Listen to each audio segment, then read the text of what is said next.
ಮಹಾರಾಷ್ಟ್ರದ ಮುಂದಿನ ಮುಖ್ಯಮಂತ್ರಿ ಯಾರು ಅನ್ನೋ ಪ್ರಶ್ನೆಗೆ ಕೊನೆಗೂ ಕೂಡ ಉತ್ತರ ಸಿಕ್ಕಿದೆ. 14 ದಿನಗಳ ಬಳಿಕ ಸಿಕ್ಕಂತಹ ಉತ್ತರ ದೇವೇಂದ್ರ ಫಡ್ನವೀಸ್ ಅನ್ನೋದಾಗಿದೆ. ದೇವೇಂದ್ರ ಫಡ್ನವೀಸ್ ಆ ಮೂಲಕ ಮತ್ತೊಂದು ಸಲ ಮಹಾರಾಷ್ಟ್ರವನ್ನ ಆಳೋದಕ್ಕೆ ಸಿದ್ಧತೆಯನ್ನ ಮಾಡಿಕೊಳ್ತಾ ಇದ್ದಾರೆ. ಮಹಾ ಸಿಎಂ ಸಸ್ಪೆನ್ಸ್ಗೆ ತೆರೆ ಎಳೆಯೋ ಕೆಲಸವನ್ನ ಮಾಡಲಾಗಿದೆ.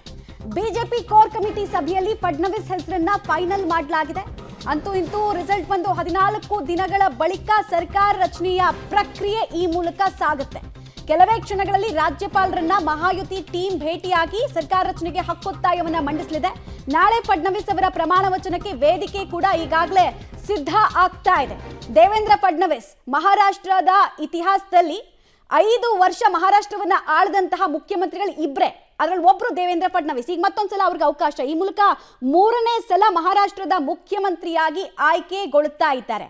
ಫಸ್ಟ್ ಟರ್ಮ್ 5 ವರ್ಷ ಪೂರ್ಣಗೊಳಿಸಿದ್ರು, ಬಟ್ ಸೆಕೆಂಡ್ ಟರ್ಮ್ ಕೇವಲ 5 ದಿನದಲ್ಲಿ ಅವ್ರ ಸರ್ಕಾರ ಬಿದ್ದೋಯ್ತು ಬಹುಮತದ ಕಾರಣಕ್ಕೋಸ್ಕರ. ಈಗ 3ನೇ ಸಲ ಸ್ಪಷ್ಟ ಬಹುಮತ ಅವ್ರ ಹತ್ರ ಇದೆ. ಇನ್ಫ್ಯಾಕ್ಟ್ ಬಿಜೆಪಿ ಹಿಂದೆಂದೂ ಮಾಡಿರದ ಸಾಧನೆಯನ್ನ ಮಹಾರಾಷ್ಟ್ರದಲ್ಲಿ ಮಾಡಿದೆ.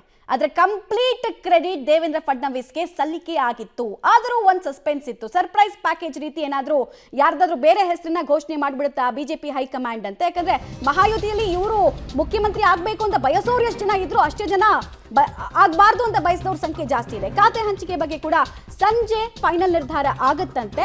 ಬಿಜೆಪಿಗೆ ಗೃಹ ಕಂದಾಯ ಸೇರಿ 21 ಖಾತೆಗಳನ್ನ ಹಂಚಿಕೆ ಮಾಡಬೇಕು ಅಂತ ಸಿದ್ಧತೆಯಲ್ಲಿದ್ರೆ ಶಿಂದೆ ಬಣಕ್ಕೆ 10 ರಿಂದ 12 ಸಚಿವ ಸ್ಥಾನ ಸಿಗುವಂತಹ ಸಾಧ್ಯತೆ ಇದೆ. ಜೊತೆಗೆ ಎನ್ಸಿಪಿಗೆ ಹಣಕಾಸು ಜೊತೆಗೆ ಪ್ರಮುಖ 10 ಖಾತೆಗಳನ್ನ ಕೊಡೋದಕ್ಕೆ ನಿರ್ಧಾರಗಳನ್ನ ಕೈಗೊಳ್ಳಲಾಗ್ತಾ ಇದೆಯಂತೆ. ಸಂಜೆ ಆ ಸೂತ್ರ ಗೊತ್ತಾಗುತ್ತೆ. ಅಧಿಕಾರ ಹಂಚಿಕೆಯ ಫಾರ್ಮುಲಾ ಏನು, ಹೇಗಿರುತ್ತೆ ಅಂತ 21+10+10 ಅಥವಾ ಹೇಗೆ ಅನ್ನೋದು ಗೊತ್ತಾಗ್ಬಿಡುತ್ತೆ.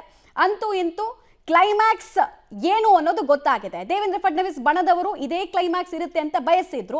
ಕಾರಣ ದೇವೇಂದ್ರ ಫಡ್ನವೀಸ್ ಅವರಿಗೆ ಇದ್ದಂತಹ ಸ್ಟ್ರೆಂತ್ ಪ್ರತಿಕೂಲ ವಾತಾವರಣವನ್ನ ಅನುಕೂಲ ವಾತಾವರಣ ಮಾಡಿಕೊಂಡಂತಹ ಕ್ರೆಡಿಟ್ ಇವರಿಗೆ. ಸೊ ಈಗ ಮಹಾ ಹಂಚಿಕೆಯ ಸೂತ್ರದ ಡೀಟೇಲ್ಸ್ ನೋಡ್ತಾ ಹೋಗೋದಾದ್ರೆ ಬಿಜೆಪಿಗೆ ಗೃಹ ಕಂದಾಯ ಸೇರಿ 21 ರಿಂದ 22 ಖಾತೆಗಳು ದಕ್ಕುವ ಸಾಧ್ಯತೆ ಇದೆ. ಬಿಕಾಸ್ ಜೈಂಟ್ ಅವರು ಇಡೀ ಈ ಮಹಾಯುತಿಯಲ್ಲಿ ದೊಡ್ಡ ಜೈಂಟ್ ಅಂತ ಕೇಳಿದ್ರೆ ಅದು ಬಿಜೆಪಿ. ಹಿಂಗಾಗಿ ಅತಿ ಹೆಚ್ಚು ಖಾತೆಗಳು ಅವ್ರ ಕಡೆಗೆ ಹೋಗುತ್ತೆ. ಇದರ ಜೊತೆಗೆ ಸ್ಪೀಕರ್ ಪರಿಷತ್ ಅಧ್ಯಕ್ಷ ಸ್ಥಾನಕ್ಕೆ ಸಂಬಂಧಪಟ್ಟಂತೆ ಕೂಡ ಹಂಚಿಕೆ ಆಗುತ್ತೆ.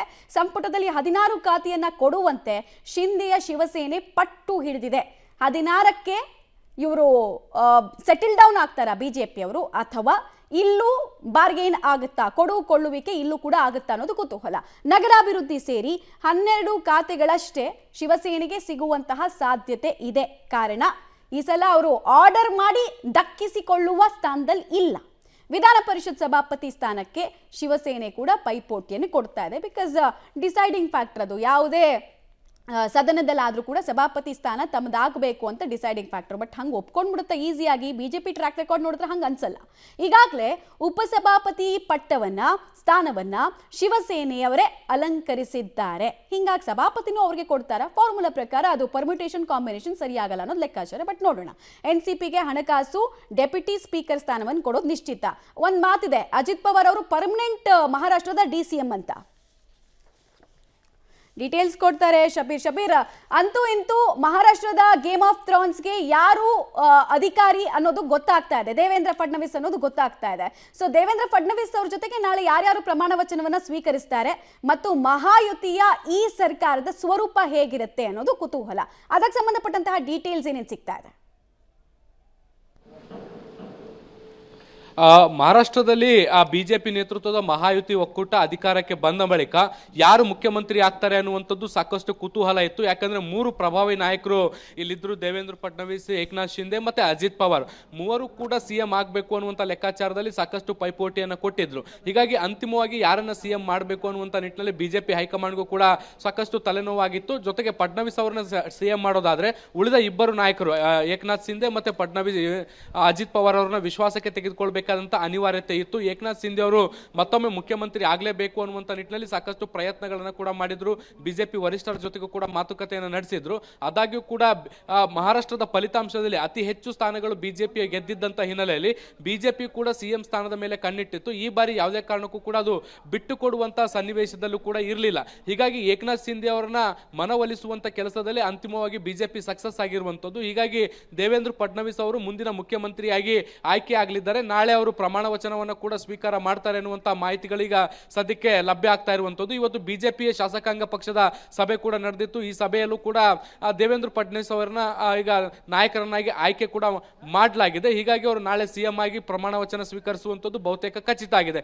ಇದ್ರ ಜೊತೆಗೆ ಏಕನಾಥ್ ಶಿಂದೆ ಮತ್ತೆ ಏನು ಅಜಿತ್ ಪವಾರ್ ಅವರು ಡಿ.ಸಿ.ಎಂ ಆಗಿ ಪ್ರಮಾಣ ವಚನ ಸ್ವೀಕಾರ ಮಾಡ್ತಾರೆ ಅನ್ನುವಂಥ ಮಾಹಿತಿಗಳು ಕೂಡ ಇದಾವೆ. ಇಲ್ಲಿ ಒಂದು ಗಮನಿಸಬೇಕಾದಂಥ ಸಂಗತಿ ಏನು ಅಂದ್ರೆ, ಈ ಹಿಂದೆ ದೇವೇಂದ್ರ ಫಡ್ನವೀಸ್ ಅವರು ಸಿಎಂ ಆಗಿ ಡಿ.ಸಿ.ಎಂ ಆಗಿ ಅಧಿಕಾರವನ್ನ ಸ್ವೀಕರಿಸಿದ ಬಳಿಕ ಮತ್ತೆ ಡಿ.ಸಿ.ಎಂ ಆಗಿ ಪ್ರಮಾಣ ವಚನವನ್ನು ಸ್ವೀಕರಿಸಿದ್ರು.